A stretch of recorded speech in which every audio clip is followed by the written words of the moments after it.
ሰላም እንዴት ናችሁ? አራፊም 95.1 ሄዶ አድማጮቻችን ፉትቦል ካፌ ተጀምሯል። አላዛር አስገዶምና ምሳውርቅ አለባቸው ከቴክኒሻናችን ሄኖክ ኃይሉ ጋር በመሆን እስከ 4 ሰዓት ድረስ የተለያዩ ርዕሰ ጉዳዮችን ያነሳን አብራችሁ ቆይታ እናደርጋለን።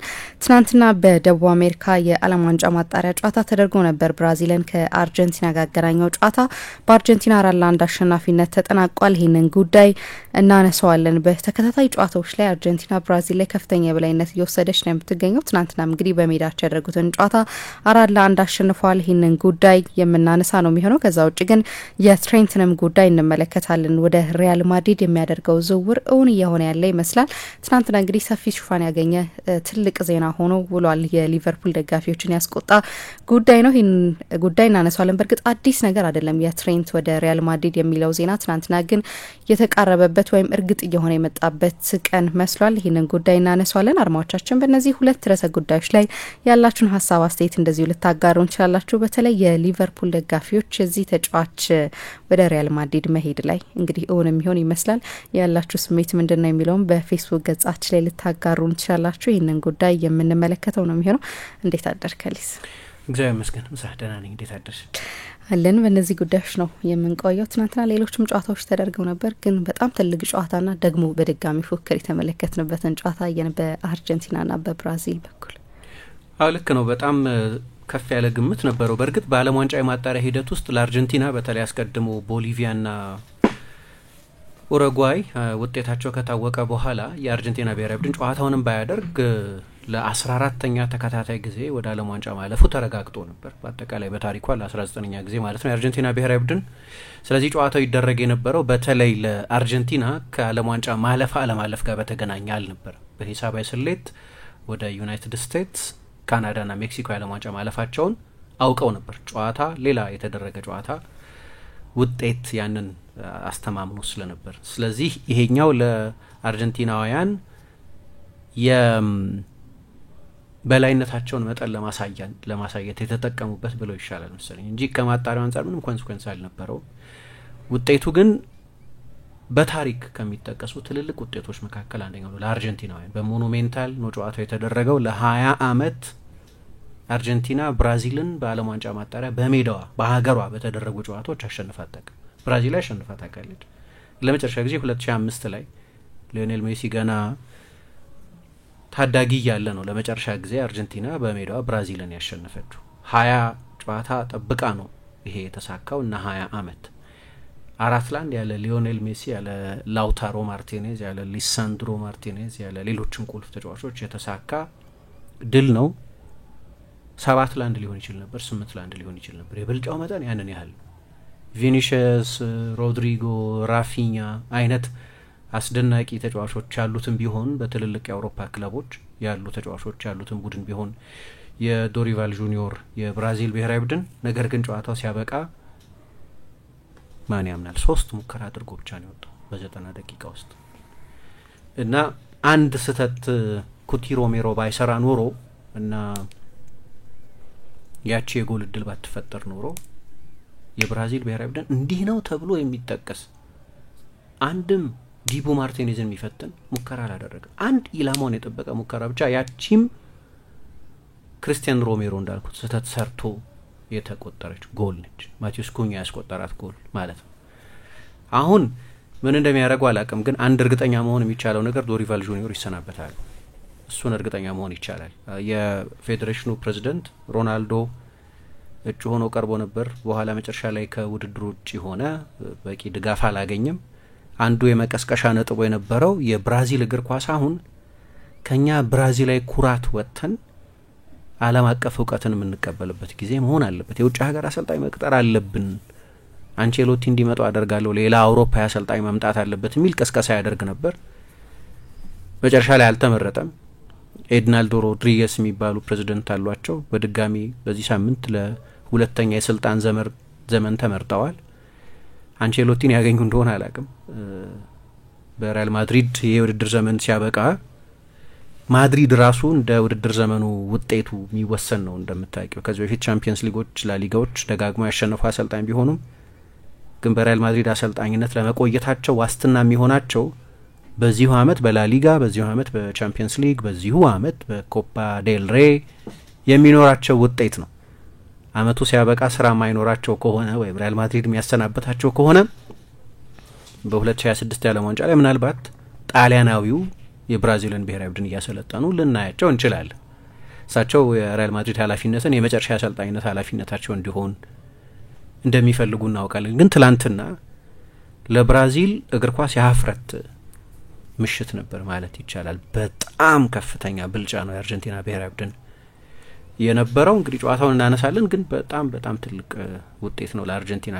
ከ65 አመት በኋላ ነው በእንደዚህ አይነት ሰፊ ውጤት በፉክክር ጨዋታ አርጀንቲና ብራዚልን ስታሸንፍ።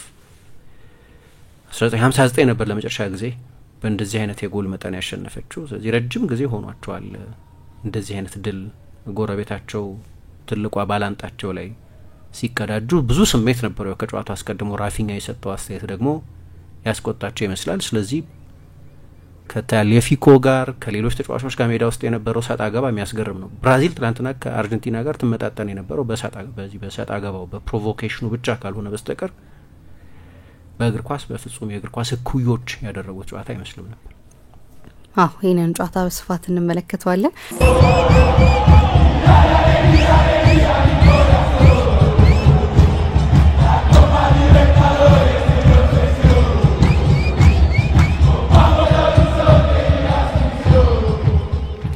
ተመልሰናል አድማጮቻችን። አራዳ ኤፍ ኤም 95.1 ላይ ነው የምትገኙት። ፕሮግራሙ ፉትቦል ካፌ ነው። የትናንትናውን ጨዋታ እንመልከት። በአርጀንቲናና በብራዚል በኩል የተደረገውን ጨዋታ የነ አልቫሬዝ ምሽት ነበር። ለሀገሩም ትናንትና ግብ ማስቆጠር ችሏል። ከዛ ውጭ ግን ማካሊስተር፣ ኤንዞ ፈርናንዴዝና ሲሞኒ ናቸው ግቦቹን ማስቆጠር የቻሉት ለአርጀንቲና ብሔራዊ ቡድን። ፍጹም የበላይነት የነበረበት ጨዋታ ነበር በሙከራዎች በሌሎችም መስፈርቶች። የአርጀንቲና ቡድን እንደዚሁ የብራዚል ብሔራዊ ቡድን ላይ ወሰደ የበላይነት ያልተጠበቀ ነበር። ግን ደግሞ ከ2019 በኋላም አርጀንቲና እያሸነፈች ነው የምትገኘው ብራዚልን። በተለይ ደግሞ በእንደዚህ አይነት ጨዋታዎች ላይ እንመልከተው ይንን ጉዳይ።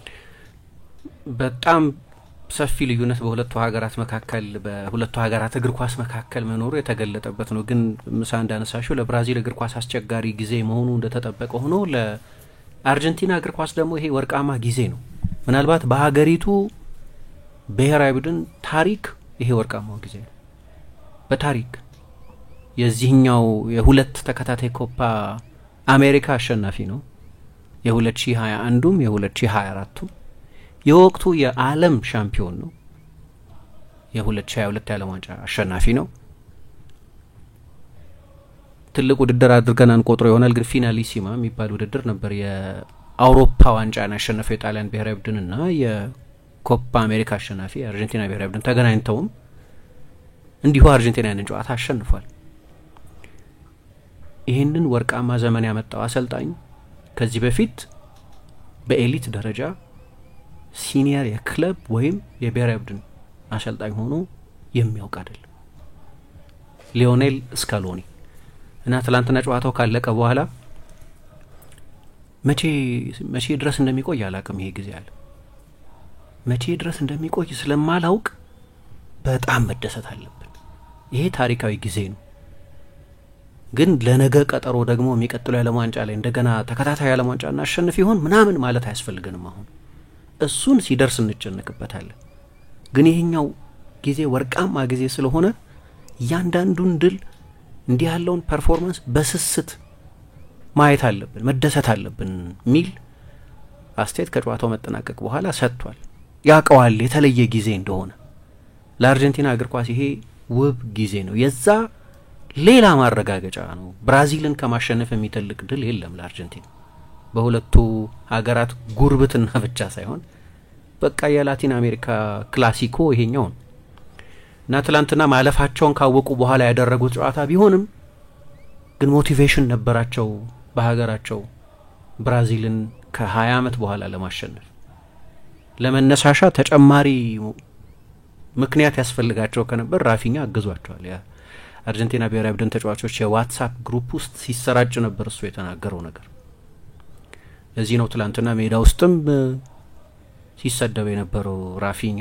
በኋላ ከቴላፊኮ ጋር ሲጣላም በኋላ ሊዮኔል ስካሎኒ የተረጋጋ ነው፣ ሀገሩን ለመከላከል ነው እየሞከረ ያለው። ስለዚህ እንዲህ አይነት ምግባር ያለው ሰው ተጫዋች እንዳልሆነ ስለማውቅ የተለየ ቅያሜ የለኝም ምናምን ብሏል። ግን የሱ መናገርም እንደዚህ አይነት አስተያየት መስጠትም እናሸንፋቸዋለን እንደዚህ አይነት በጣም በልበ ሙሉነት የተናገራቸው ነገሮችም ተጨማሪ ሞቲቬሽን ምክንያቶች ነበሩ። ግን ሜዳ ውስጥም ብዙ እሰጥ አገባዎች ነበሩ። እንደተለመደው በአርጀንቲናና በብራዚል መካከል አንድ ጦርነት የሚመስል ጨዋታ አይተን ነበር በቅርብ ጊዜ።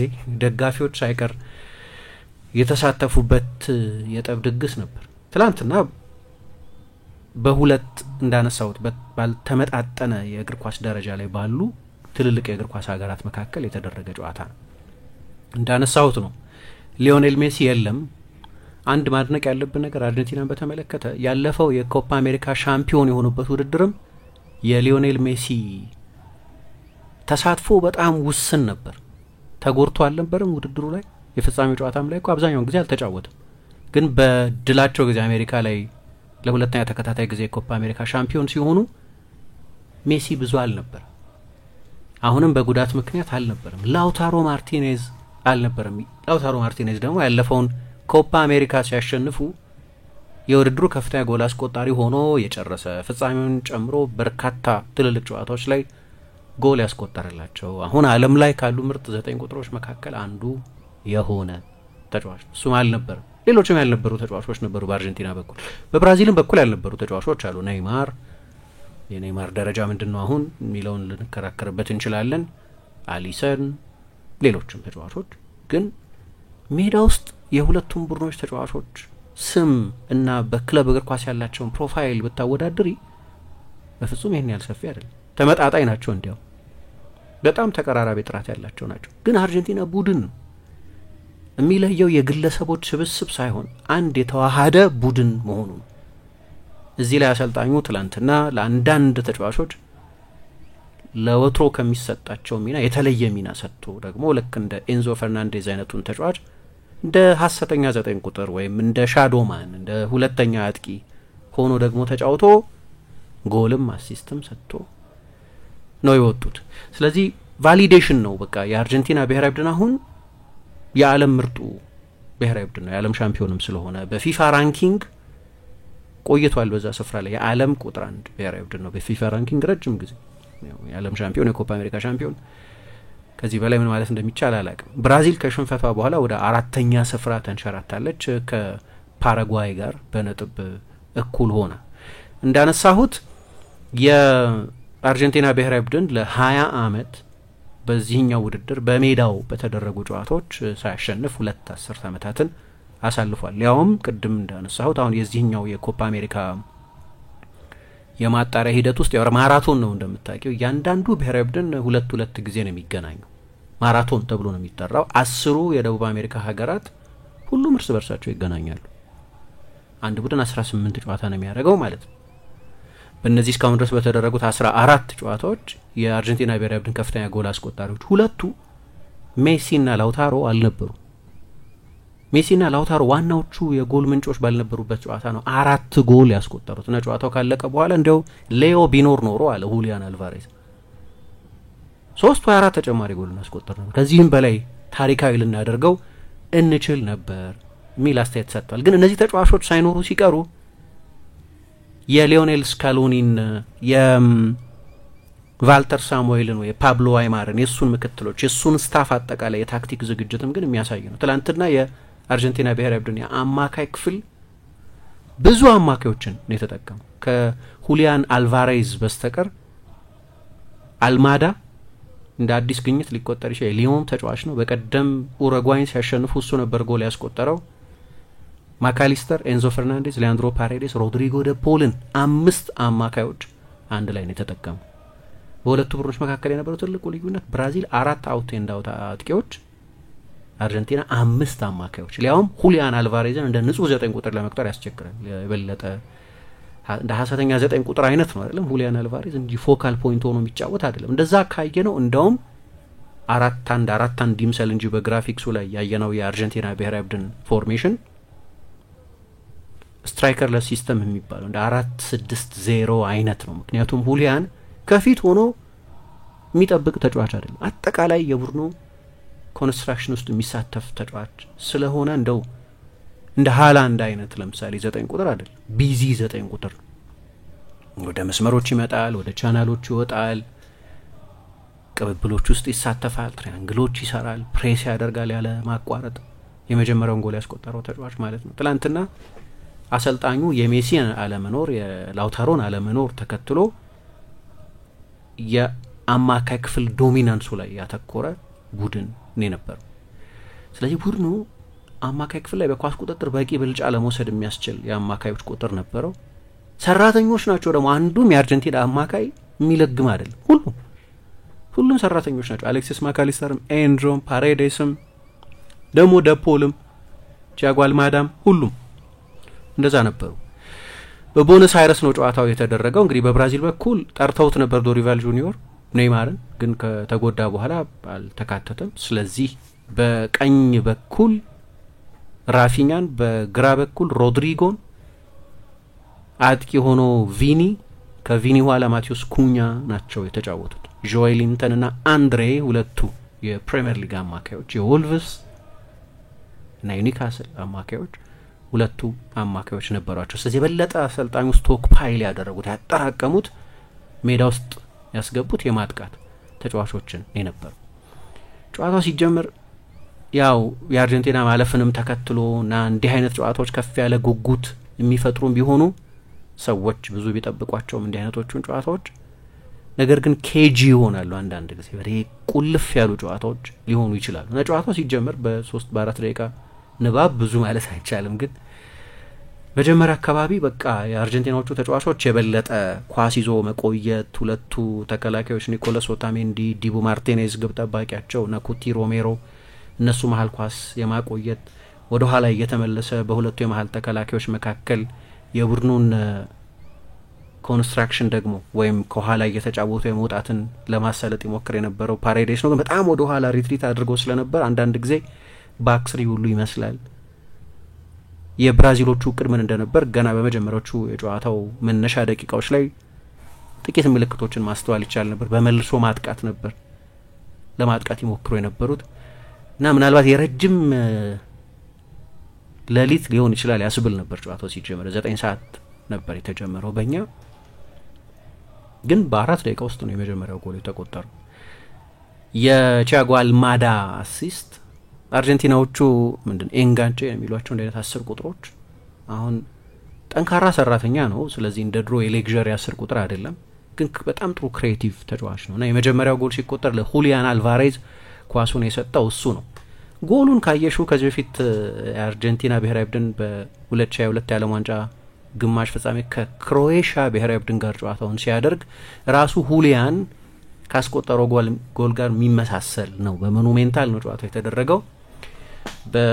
በጫማው ሶል ነገር ነው ጎሉን ያስቆጠረውና በቤኒቶ ትላንትና ቤኒቶ ነበር የብራዚል ብሔራዊ ቡድን ቤንቶ የብራዚል ብሔራዊ ቡድን ግብ ጠባቂ የነበረው በሁለት በእግሮቹ መሀል ነው ጎሉን ያስቆጠረው። ስለዚህ ያንን የክሮኤሽያን ጎል ይመስላል። አንዳንድ የአርጀንቲና ብሔራዊ ቡድንን ረጅም ጊዜ ያዩ ሰዎች እዚሁ ስቴዲየም ላይ 1978 የዓለም ዋንጫ ላይ ማሪዮ ኬምፐስ ካስቆጠረው ጎል ጋር ይመሳሰላል ይላሉ። ስለዚህ ልክ መጀመሪያ አካባቢ ረጅም ሌሊት ሊሆን ይችላል፣ ቁልፍ ያለ ጨዋታ ሊሆን ይችላል የሚል ኢምፕሬሽን ኤርሊ ኢምፕሬሽን ከነበርን በ4 ደቂቃ ውስጥ ነው የአርጀንቲና ብሔራዊ ቡድን የመጀመሪያውን ጎል ያስቆጠረው። እንግዲህ በ36 ደቂቃ ውስጥ ነው 3 ጎል የተቆጠረው። በ12 ደቂቃ ውስጥ ነው 2 ጎል የተቆጠረው። ሁለተኛው ጎል የተቆጠረው በኤንዞ ፈርናንዴዝ አማካኝነት ነው። ይሄኛው ደግሞ ቅድም ያነሳሁትን ነጥብ የሚያጎላ ይመስለኛል። የአርጀንቲና ብሔራዊ ቡድን 5 አማካዮች ሁሊያንን እንደ ክላሲክ አጥቂ መቁጠር ስለሚያስቸግረኝ እሱንም እንደ 6ኛ አማካይ በቆጥረው እንዲህ አይነት ቡድን ሲሆን የምትጠብቂው የኳስ ዶሚናንስ ነው። ምንድነው የቦል ሞኖፖሊ የሚሉት ማለት ነው። የኳስ ቁጥጥር ብልጫ መውሰዳቸው የሚጠበቅ 33 ጊዜ ነው የአርጀንቲና ተጫዋቾች ኳስ የነኩት የጎል ከመቆጠሩ በፊት። የመጨረሻውን ክሮስ ያደረገው ናዌል ሞሊና ነው የቡድኑ የቀኝ መስመር ተከላካይ። ነገር ግን ከዛ በፊት የብራዚል ብሔራዊ ቡድንን የመከላከል አደረጃጀት ለማዛነፍ ዲስኦሪየንት ለማድረግ 33 ተች ከነበረው ከ36 ጊዜ 33 ጊዜ ኳሱ ከተነካ በኋላ ነው ጎሉ የተቆጠረው እና በ12 ደቂቃ ውስጥ የብራዚል ብሔራዊ ቡድን በአርጀንቲና 2-0 ይመራ ነበር። የመጀመሪያውን እና ሁለተኛውን ጎል ያስቆጠሩት ተጫዋቾች ደግሞ እዚሁ ስቴዲየም ውስጥ ያደጉ ልጆች ናቸው። ሁለቱም የሪቨር ፕሌት ተጫዋቾች ነበሩ። ስቴዲየሙ ደግሞ ኤል ሞኑሜንታል ነው። ሞኑሜንታል የሪቨር ፕሌት ስቴዲየም።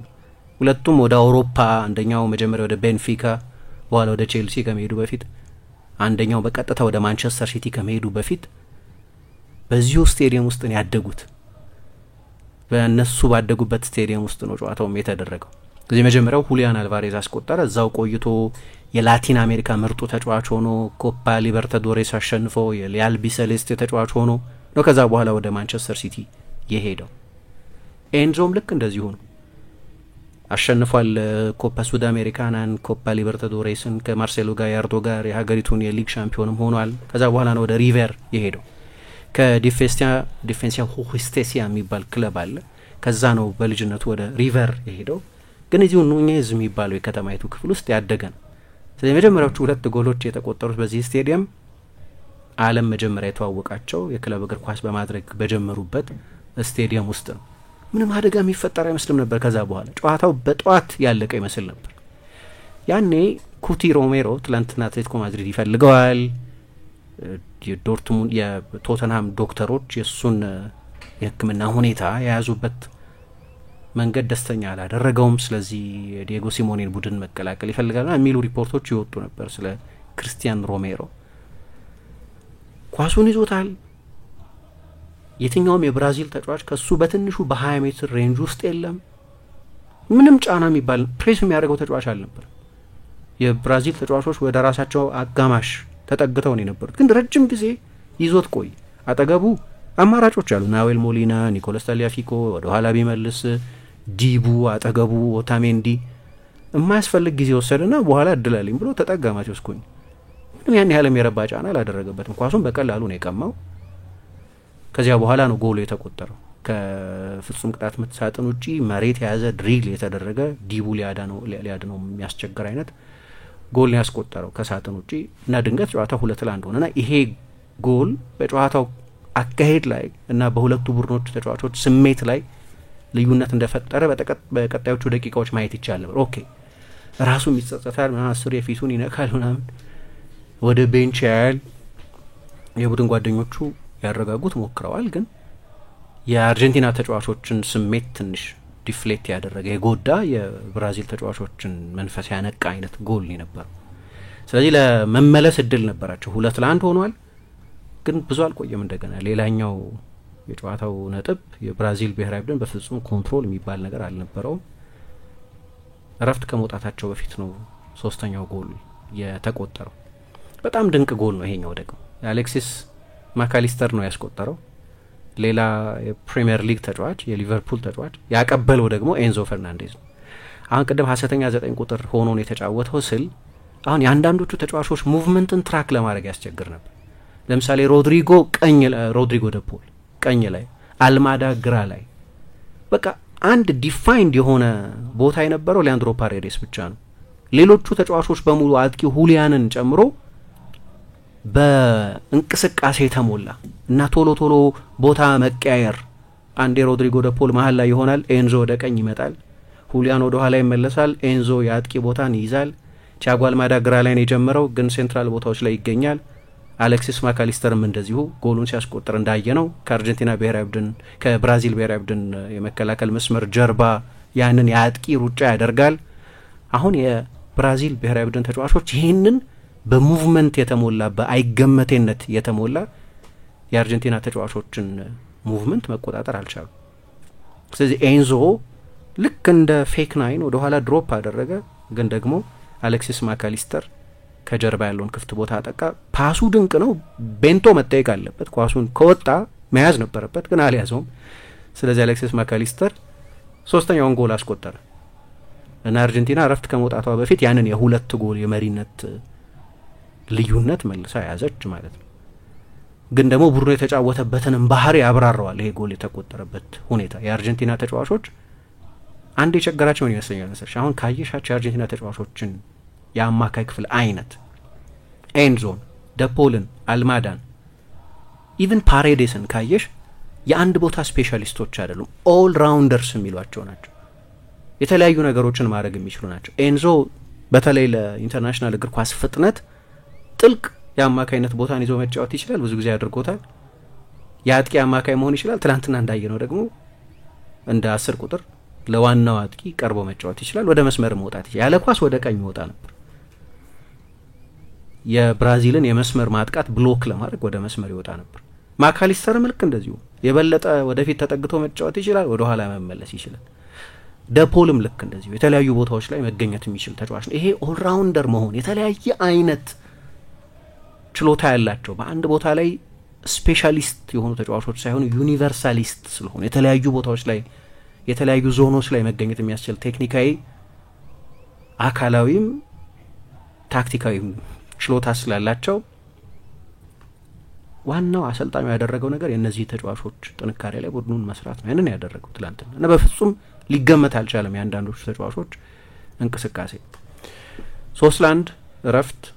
ከዚያ በኋላ አሰልጣኝ ዶሪቫል ጁኒዮር በአንድ ጊዜ 3 ተጫዋቾች ለውጥ አድርገው ነው የጀመሩት። እንዲያውም ቡድኑ ያሳየ በነበረው ድክመት ያንን ያህል መቆየት አልነበረባቸውም። ግን ሲመለሱ ሊዮሪትስ፣ ጆዋ ጎሜስ እና ኤንድሪክን ቀይረው አስገብተው ነው ሁለተኛውን አጋማሽ የጀመሩት። ስለዚህ አንዳንድ ተጫዋቾችን አስወጥተዋል። እንደ ጆኤሊንተን እንደ ሮድሪጎ ጎኤሽ አይነቶቹን ተጫዋቾች ቀይረው አስወጥተዋል። ግን የብራዚል ብሔራዊ ቡድን እንዲያውም አንድ ጎል ብቻ በተቆጠረበት በሁለተኛው አጋማሽ የበለጠ መጥፎ ነበር። መጀመሪያው አጋማሽ ነው 3 ጎል የተቆጠረበት። ግን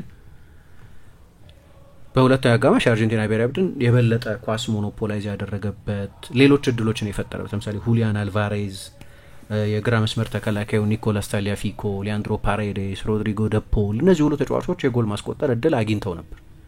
መጨረሻ ላይ የአራተኛውን ጎል ያስቆጠሩት በዲየጎ ሲሞኔ ልጅ አማካኝነት ነው፣ በጁሊያኖ ሲሞኔ አማካኝነት።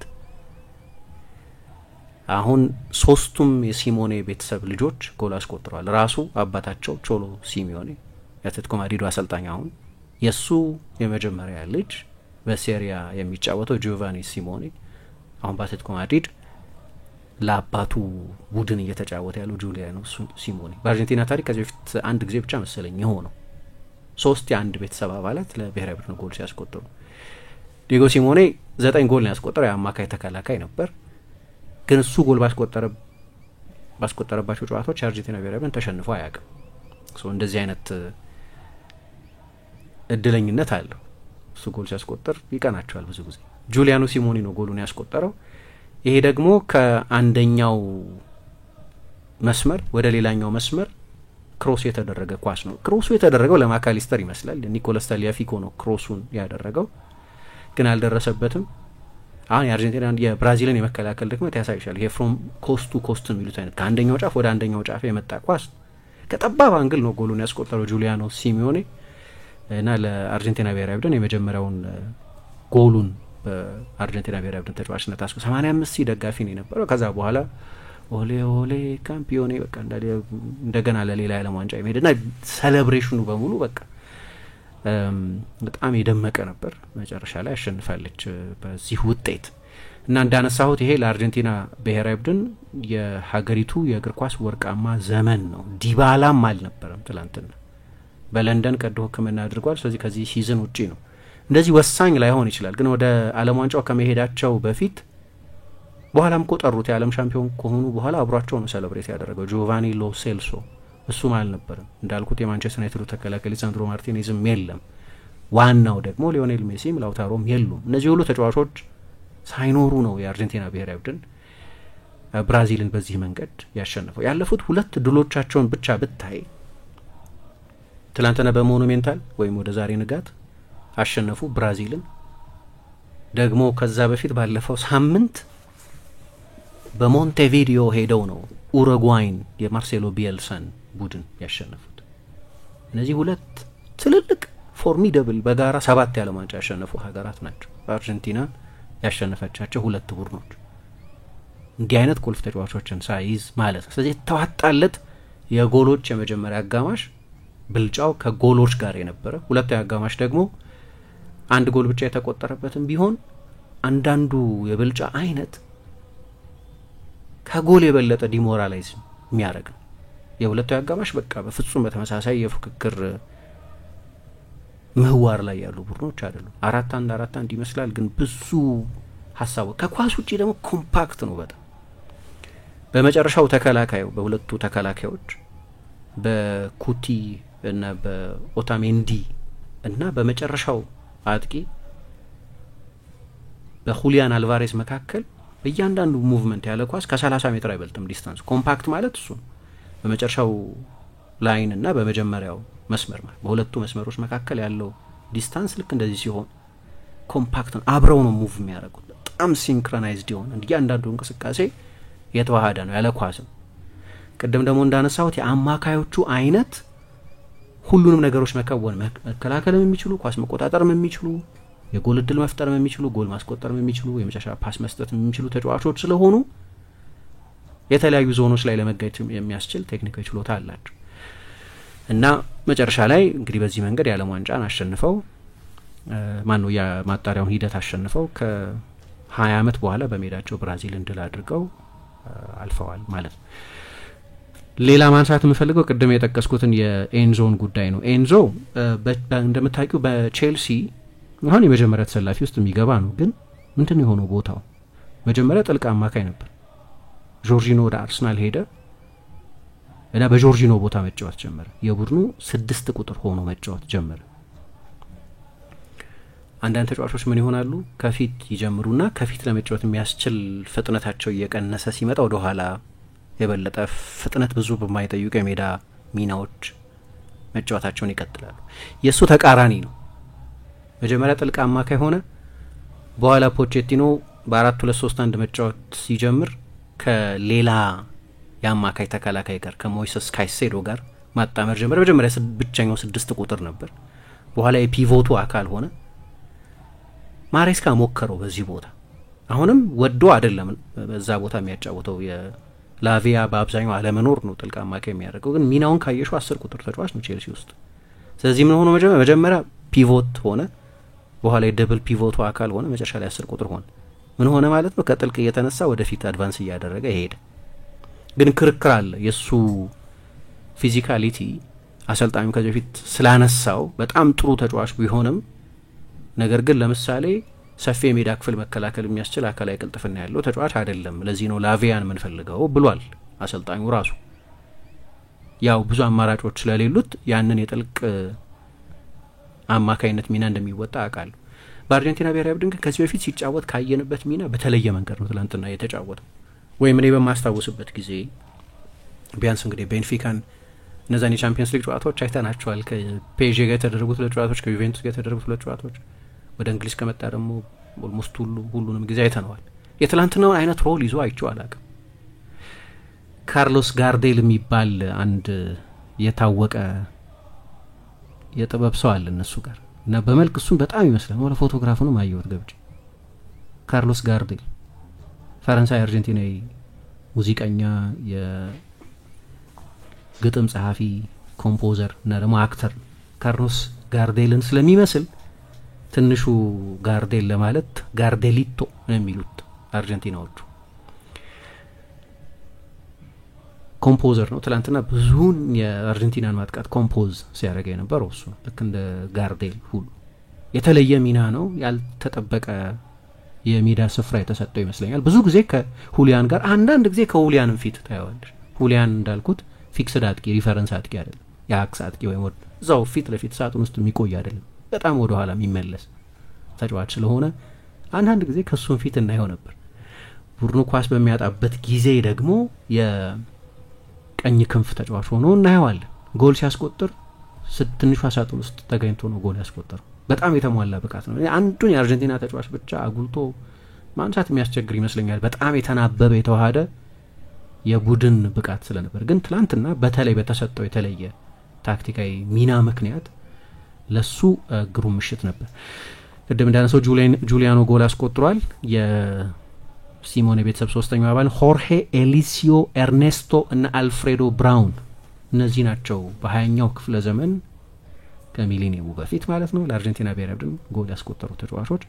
አሁን ደግሞ ሁለተኛው አባል ሆኗል ማለት ነው። አራተኛውን ጎል ያስቆጠረው ተጫዋች እሱ ስለሆነ ከ1959 በኋላ በሰፊ ውጤት ባሸነፉበት ጎል ልክ በአትሌቲኮ ማድሪድ የሚያስቆጠራቸውን ጎሎች ይመስላሉ።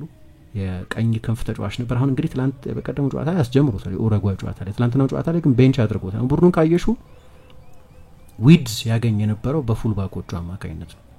ደግሞ አጋጣሚ ሆነ ሁለቱም ፉልባኮች አሲስት ሰጥተዋል። በግራ በኩል ኮሪደሩ የተተወው ለናዌል ለታሊያፊኮ ነው።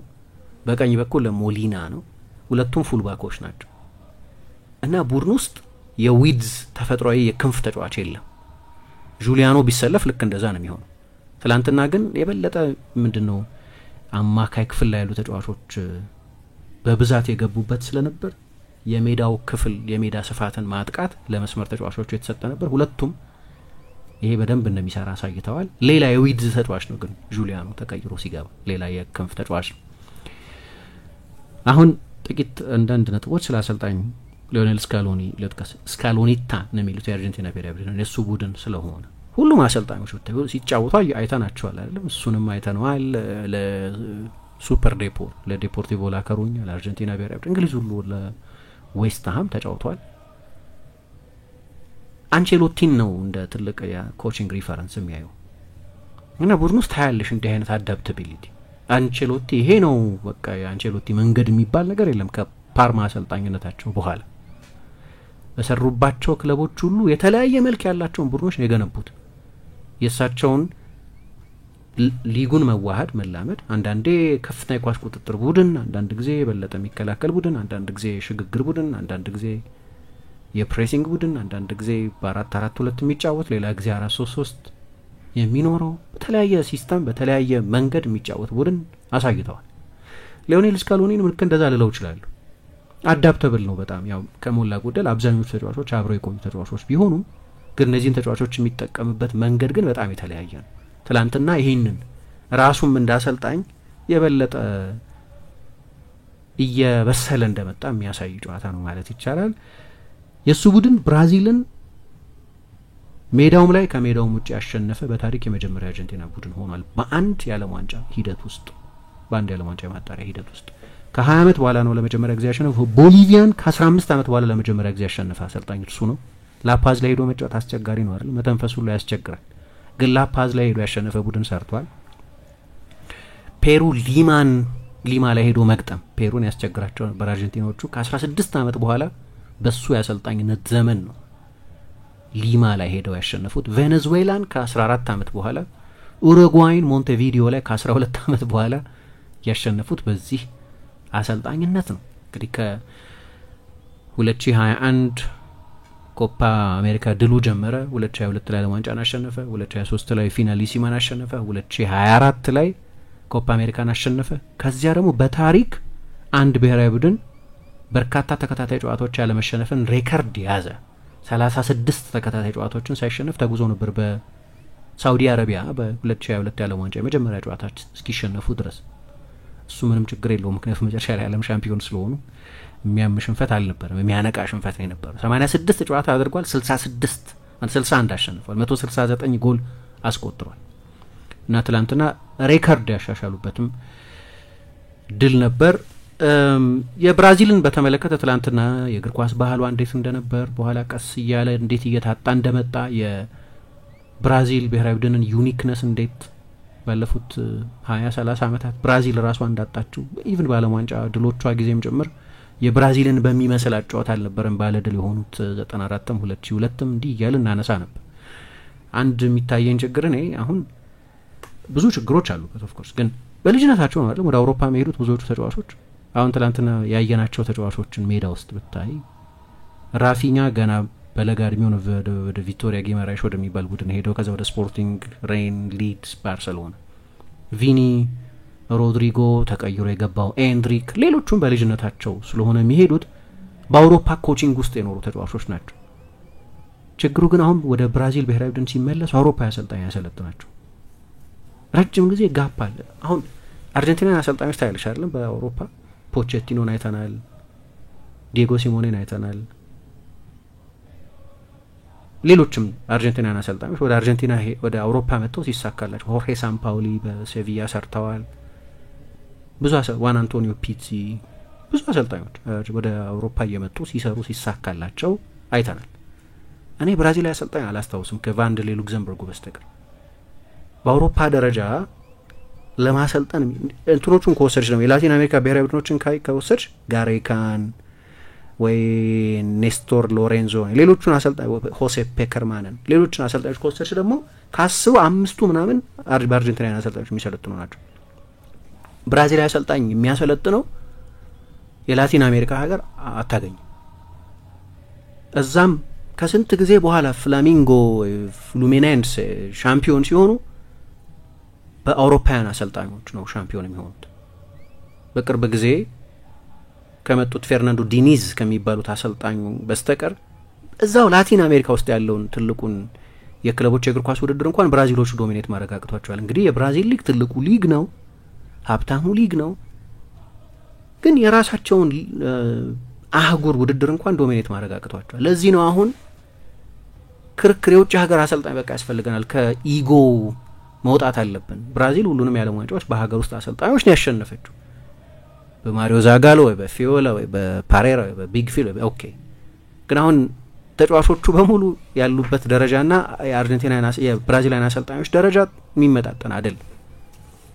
ለዚህ ነው የአንቼሎቲ ስም ከዚህ በፊት አስታውሳለሁ፣ የጓርዲዮላ ስም ከዛ ቀደም ባለው ጊዜ የቬንገር ስም ተነስቶ ያውቃል። በቃ የውጭ ሀገር አሰልጣኝ ያስፈልገናል ብለው አርጀንቲና አሰልጣኝ እንደማይቀጥሩ እርግጠኛ ነኝ። ግን ያ ክርክር የበለጠ ሰሚ እንዲያገኝ የሚያደርግ ውጤት ነው። በቀደምም ባለቀ ሰዓት ኮሎምቢያን ሲያሸንፉ ቪኒ ከቡድን ስራ ይልቅ የአንድን ተጫዋች የግል ጥራት ያየንበት ጎል ነበር የተቆጠረው። ዶሪቫል ጁኒዮር በድንገት እንደ ስቶፕ ጋፕ አሰልጣኝ መጀመሪያ አካባቢ አሰልጣኝ ሲቀጥሩ ኤደነር ሌዮናርዶ ባቺ ወይም ቺቼ ለቀቁ። የእሳቸው ቡድን ቢያንስ በማጣሪያዎች ላይ ጥሩ ነበር። በማጣሪያዎች ያላቸው ሬከርድ ወደ 2018ቱም የዓለም ዋንጫ ሲሄዱ ወደ 2022ቱም የዓለም ዋንጫ ሲሄዱ ማጣሪያ ይቸግራቸው ነበር። ግሩም ቡድን ነበር የገነቡት። የዓለም ዋንጫዎች ላይ አልተሳካላቸው። አንዴ በቤልጅየም አንዴ በክሮኤሽያ ነበር የተሸነፉት። ስለዚህ ተቀባይነት የለውም። ለቀዋል መጨረሻ ላይ 6 አመት ከሰሩ በኋላ። በቅርብ ጊዜ ምርጡ ብራዚላዊ አሰልጣኝ የሚባሉት እርሳቸው ነበሩ። ከኮሪንቲያንስ ጋር የኮፓ ሊበርታዶሬስን ያሸነፉ አይ ቲንክ የመጨረሻው የላቲን ቡድን መሰለኝ የዓለም የክለቦች ዋንጫ ነው የሚያሸነፈው የእሳቸው ቡድን ነበር። በጣም አሪፍ አሰልጣኝ ናቸው። እኔ ምለው ወደ ብራዚል ብሔራዊ ቡድን አሰልጣኝነት ሲመጡ በማጥቃት አሰልጣኝነት የሚታወቁ ቢሆኑም በብሔራዊ ቡድን ውስጥ ግን የጥንቃቄ እግር ኳስን የመረጡት ነው። አሁን እንግዲህ አሁን እሳቸው ወደ አውሮፓ እየሄድኩ ቬንገርና አንቼሎቲን አጠናሁ ነው የሚሉት። አንደኛው በጣም አታኪንግ አሰልጣኝ ናቸው፣ አንደኛውም ከሞላ ጎደል አታኪንግ አሰልጣኝ ናቸው አንቼሎቲ። ግን እንግዲህ የበለጠ ሶሊድ ለመሆን ስላሰቡ በቅርብ ጊዜ ኢንተርናሽናል እግር ኳስ ላይ የተሳካላቸውን ቡድኖች ካየሽ የዴሾ ፈረንሳይ ምናምን አይነት ስለሆኑ ያንን የብራዚልን ፍሌር ኮምፕሮማይዝ አድርገውታል ነው የምለው እኔ።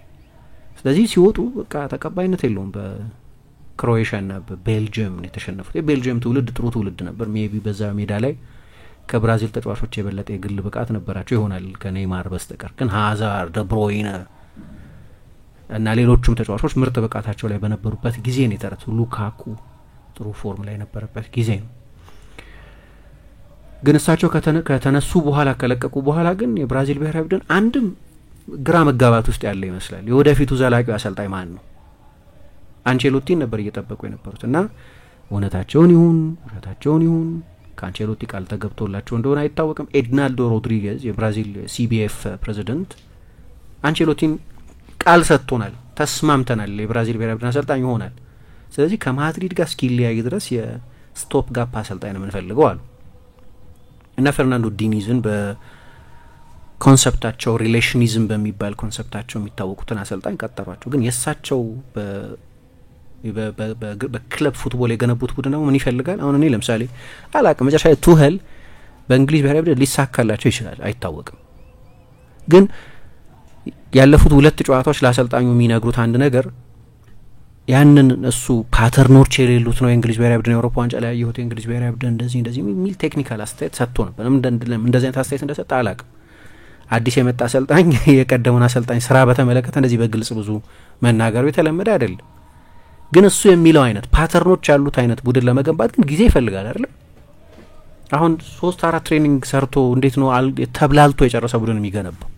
ከዛ መቼ ነው እንደገና ተጫዋቾችን የሚያገኛቸው? ከ3-4 ወር በኋላ እንደገና ለጥቂት ለ3 ቀን ምናምን ብቻ። ፌርናንዶ ዲኒዝ ደግሞ ያንን በግትር ሲስተም ሳይሆን በተጫዋቾች መካከል ባለ ሪሌሽን ቡድን መስራት የሚፈልግ አሰልጣኝ። ያ ኬሚስትሪ እንዲመጣ ብዙ የልምምድ ሜዳ ዝግጅት ያስፈልጋል። ያ ዝግጅት ደግሞ በኢንተርናሽናል እግር ኳስ የለም። አሁን ራፊኛ ለምሳሌ ወይም ቪኒ ለሊቱ 10 ምናምን ሰዓት በረራ አድርገው ነው የሚመጡት። በባርሴሎና ጨዋታ የሚደርስ አይመስልም ራፊኛ፣ ምክንያቱም ነገ ይጫወታል ባርሴሎና ለምሳሌ ለላቲን ተጫዋቾች በተለይ በጣም አስቸጋሪ ነው። ላቲን ውስጥ ላለ ብሔራዊ ቡድን የሚጫወቱ ግን የክለብ እግር ኳሳቸውን በአውሮፓ የሚያደርጉ ጉዞ ራሱ አድካሚ ነው። ሊያውም በቻርተር አውሮፕላን እየመጡ የሆነ ጊዜ ሊቨርፑል፣ የማንቸስተር ዩናይትድ እና ብራዚላውያን አርሰናል ብራዚላውያን ተጫዋቾች 3ቱ ክለቦች አንድ ላይ የፕራይቬት ጀት ኮናተሩና ያመጧቸዋል አንድ ላይ ወደ እንግሊዝ በፍጥነት እንዲደርሱ ለሪከቨሪም ለሚቀጥለው ጨዋታም እንዲደርሱ። ግን አስቸጋሪ ነው በጣም እንዲህ አይነቱ ውስብስብ አህጉር ውስጥ ያለ ቡድን ኃይለኛ ረጅም ጊዜ ለመምድ ሜዳ ላይ መብላላት ያለበት ሲስተም ያለውን አሰልጣኝ መቅጠር አይሆንም። በቃ ዝም ብሎ የበለጠ ስፒሪት ላይ የሚሰራ ፕራግማቲክ አዳፕተብል አሰልጣኝ መቅጠር ይሻል ነበር። ግን ዲኒዝን ቀጠሯቸውን አልሆነም። ዲኒዝ መቼ ነው ተሰናበቱት? በብራዚል በአርጀንቲና ከተሸነፉ በኋላ ተሰናበቱና ዶሪቫል ጁኒዮርን አመጧቸው። ዶሪቫል ጁኒዮር በረጅም ጊዜ የሰሩ ሲኒየር አሰልጣኝ ናቸው። ግን እሳቸውም የረጅም ጊዜ 2026 የዓለም ዋንጫ ቡድንን እንዲያዘጋጁ የተቀጠሩ አልነበሩም። እንደገና አንቼሎቲን ጥበቃ ነው ነበር። አሁን መሰናበታቸው አይቀርም ነው የሚሉት። አሁን ሄደሽ ግሎቦን የስፔል ብራዚልን የብራዚል ዋና ሚዲያዎችን ብታይ ሜቢ ዛሬ በጣም ቢዘገይ በዚህ ሳምንት ሳይፈልጉ ኤድናልዶ ሮድሪጌዝ የሀገሪቱ እግር ኳስ ፌዴሬሽን ፕሬዚደንት ያሰናብቷቸዋል ተብሎ ይጠበቃል። ከዛ ማንን ይቀጥራሉ? ማን አለ ብራዚላዊ አሰልጣኝ ለዚህ ኃላፊነት የሚመጥል? የለም።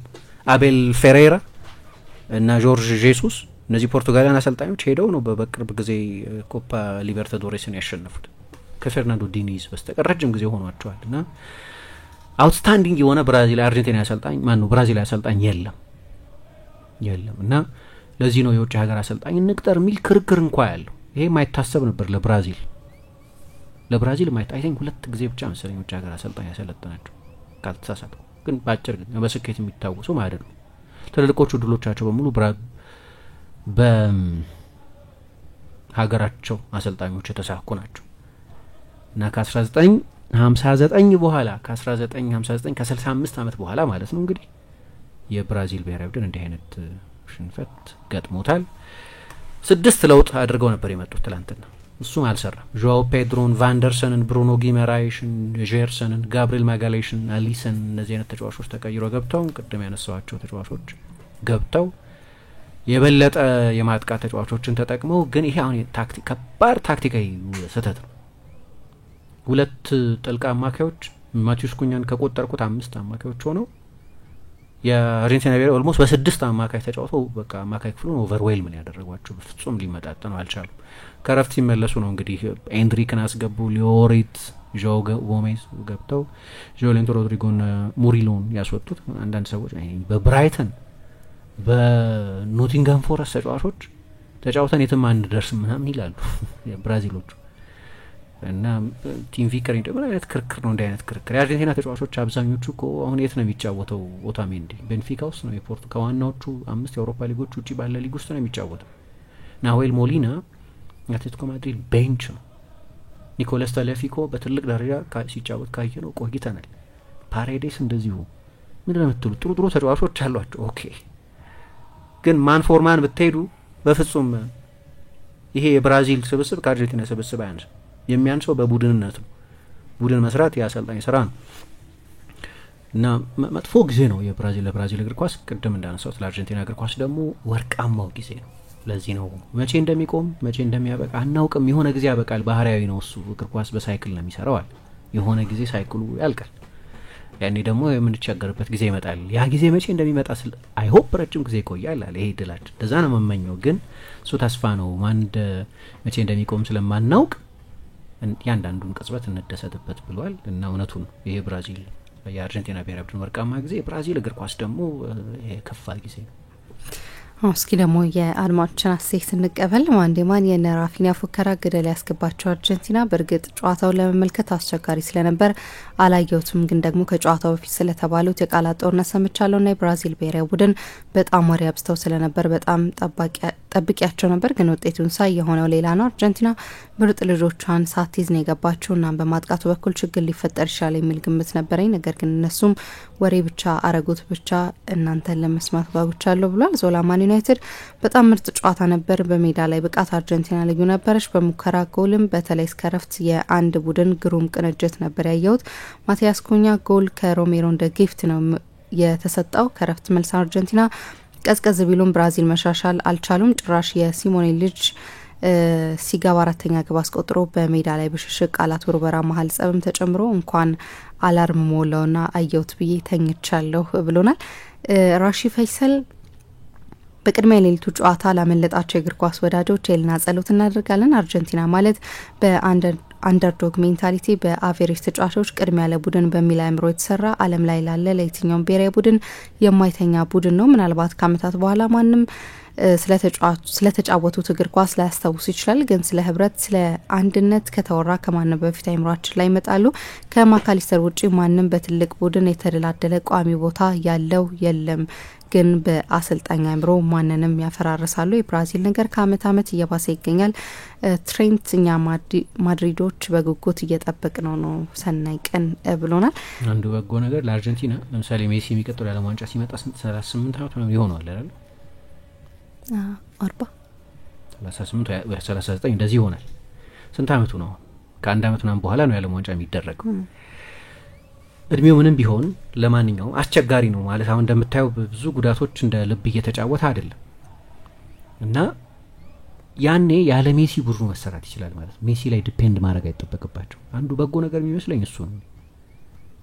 አንዱ በጎ ነገር ያለ ሜሲ ማሸነፍ እንደሚችሉ ያለፈው ኮፓ አሜሪካ አሳይቷቸዋል እና አሁን ደግሞ የማጣሪያ ሂደቱ ላይ እነዚህ ሁለት ጨዋታዎች ሜሲ በሌለበት ጊዜ ያሸነፏቸው ጨዋታዎች አሳይተዋቸዋል። ስለዚህ ሜሲ እዛ ውድድር ላይ በፒክ ፎርሙ ላይ እንኳን ባይገኝ በእድሜው ምክንያት በምንም ቀደመው ያለፈው የዓለም ዋንጫን ተጽዕኖ መድገም ቢሳ ነው ግን ሌሎች የማሸነፊያ መንገዶች አሉት ማለት ነው። የአርጀንቲና ብሔር አይ ቲንክ ጥሩ ዜና እሱ ነው። የዓለም ዋንጫውን ያሸንፈው ግን ተስፋ እንዲኖራቸው የሚያደርገው እሱ የዓለም ዋንጫው ሲመጣ ያለ ጥርጥር የዓለም ሻምፒዮን ይሆናሉ በሚል ከሚገመቱት ቡድኖች መካከል አንደኛው ይሆናል። ቪቫ ዲቫ ስመኝ የነበረ የአርጀንቲናን ብሔራዊ ቡድን ባለፉት 4 አመታት ውስጥ እያየሁት ነው ብሎናል። የመጨረሻ ስቴት እንቀበል። ሳሚዳን የሚል አድማጫችን የዓለማችን ምርጡ ተጫዋች ሊዮኔል ሜሲን ሳያስገባ የባላንዶር አሸናፊ ናቸው የሚባሉትን በአሳማኝ አሸናፊነት አሁንም የዓለማችን ቁጥር 1 የሆነችው አርጀንቲና ወደ ለመደችው ዓለም ዋንጫ አልፋለች። እንደገና ሊዮ ሜሲም ዓለም ዋንጫውን አንስቶ እንደምናየው ተስፋ አደርጋለሁ። ቫሞስ አርጀንቲና ሳሚነን ከገላም ብሎናል። እናመሰግናለን አድማጮቻችን። አሁንም ቆይታችሁን አራዳ ኤፍ ኤም 95.1 ላይ እንድታደርጉ ነው የምንጋብዛችሁ።